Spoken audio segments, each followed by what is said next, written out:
Berdoa merupakan salah satu bentuk ikhtiar atau usaha manusia untuk memohon dan meminta sesuatu kepada Allah. Bahkan saking harusnya berdoa, orang yang tidak mau berdoa maka ia tergolong orang yang sombong. Hal ini sebagaimana firman Allah SWT yang diabadikan dalam surat Ghafir ayat 60, di mana Allah SWT berfirman, "Wa qala rabbukum ud'uni astajib lakum. Innal ladzina yastakbiruna an ibadati sayadkhuluna jahannama dakhirin." Wa qala rabbukum, dan Tuhanmu berfirman, ud'uni astajib lakum, berdoalah kepadaku niscaya akan kuperkenankan bagimu. Innal ladzina yastakbiruna an ibadati, sesungguhnya orang-orang yang sombong tidak mau menyembahku, sayadkhuluna jahannama dakhirin, akan masuk neraka jahanam dalam keadaan hina dina. Quran surat Ghafir ayat 60.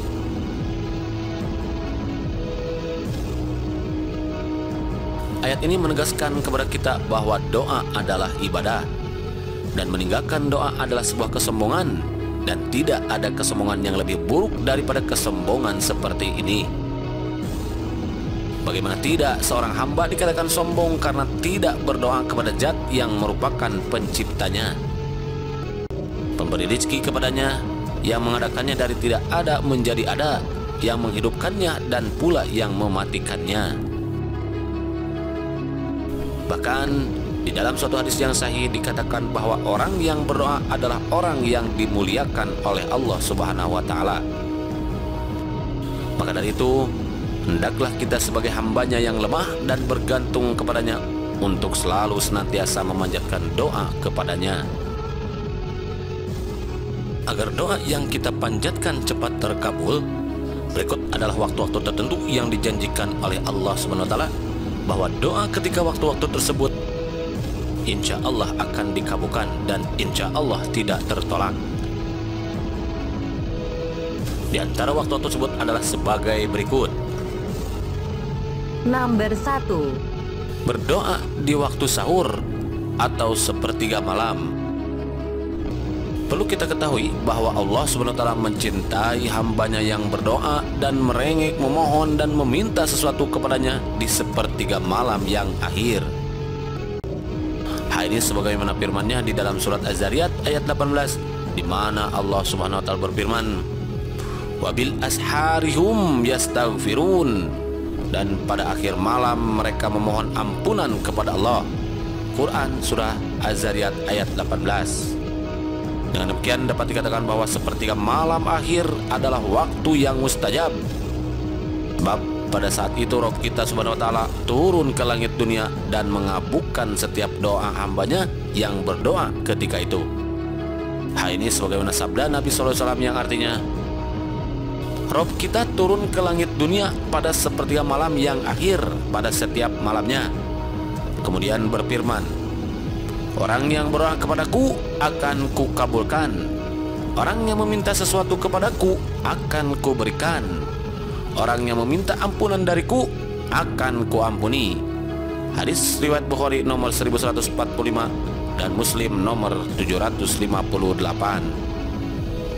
Nomor 2. Doa ketika berbuka puasa. Waktu berbuka merupakan waktu yang penuh keberkahan, karena di waktu ini manusia merasakan salah satu kebahagiaan ibadah puasa, yaitu diperbolehkannya makan dan minum setelah seharian menahannya.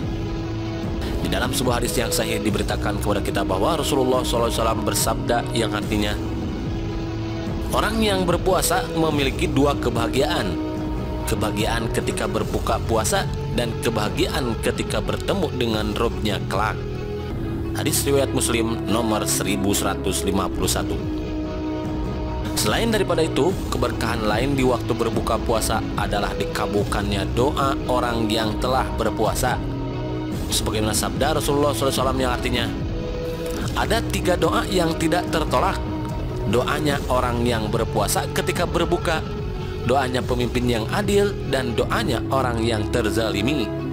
Hadis riwayat Tirmizi nomor 2528. Oleh karenanya sebagai hambanya yang fakir, maka janganlah untuk kelewatkan kesempatan baik ini untuk kita memohon apa saja yang termasuk kebaikan di dunia maupun kebaikan di akhirat. Nomor 3. Berdoa di antara azan dan iqamah. Adapun waktu mustajab untuk kita berdoa berikutnya adalah waktu di antara azan dan iqamah. Hal ini sebagaimana yang diberitakan oleh Rasulullah SAW yang kemudian beliau abadikan di dalam sabdanya yang terdapat di dalam hadis riwayat Tirmizi nomor 212, di mana Rasulullah SAW bersabda, "Ad-du'a la yuraddu bainal adzan wal iqamah." Doa di antara azan dan iqamah tidak tertolak.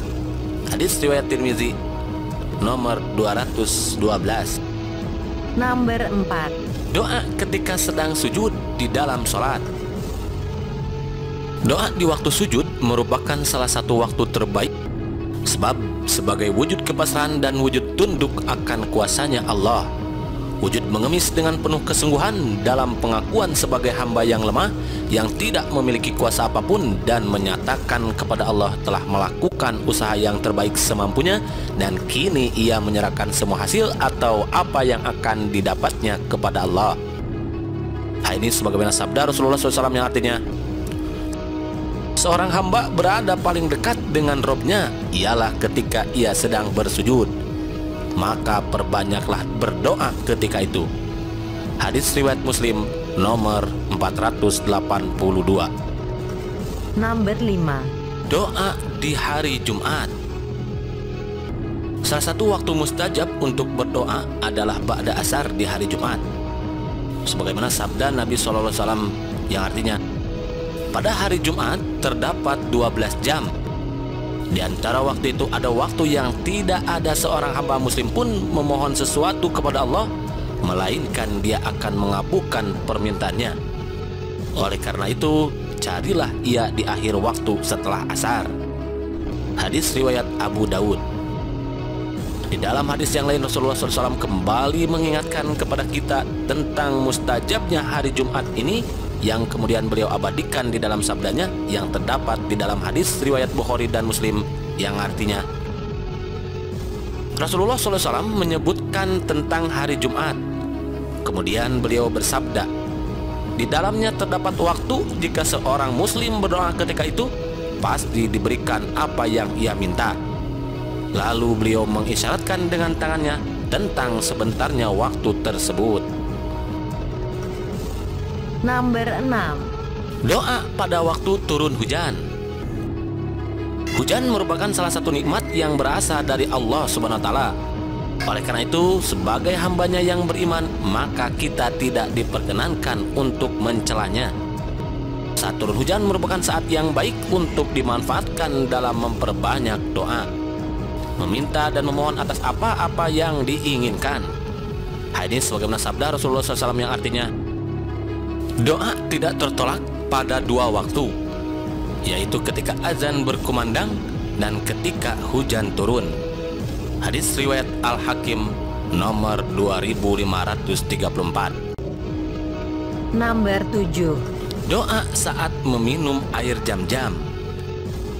Air Zam-Zam merupakan bentuk kemurahan Allah Subhanahu wa Ta'ala kepada kita sebagai kaum mukminin. Karena air Zam-Zam merupakan air yang terbaik di dunia. Tidak ada air yang lebih murni, lebih menyegarkan dan bermanfaat kecuali air Zam-Zam.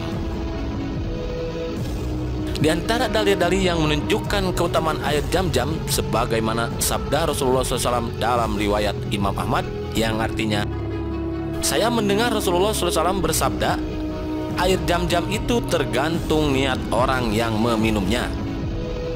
Hadis ini menunjukkan dengan jelas tentang khasiat air Zam-Zam dan keutamaannya yang tidak dimiliki oleh air-air lainnya. Karena meminum air Zam-Zam tergantung pada niat peminumnya. Dibolehkan untuk kita saat meminumnya berdoa kepada Allah, meminta kebaikan, baik itu berkaitan dengan kebutuhan dunia maupun akhirat. Maka barang siapa yang minum air Zam-Zam dengan niat yang tulus, maka insya Allah Allah akan mengabulkannya. Sebagai hambanya yang fakir, maka hendaklah kita untuk memanfaatkan waktu-waktu mustajab ini untuk kita memohon, meminta dan merengek kepada Allah agar diperkenankannya segala kebutuhan kita, agar dikabulkannya segala keinginan kita. Karena berdoa saat waktu-waktu mustajab ini dapat memungkinkan kita meraih segala apa yang kita butuhkan, meraih segala apa yang kita impikan, baik itu terkait kebaikan di dunia maupun kebaikan di akhirat. Insya Allah.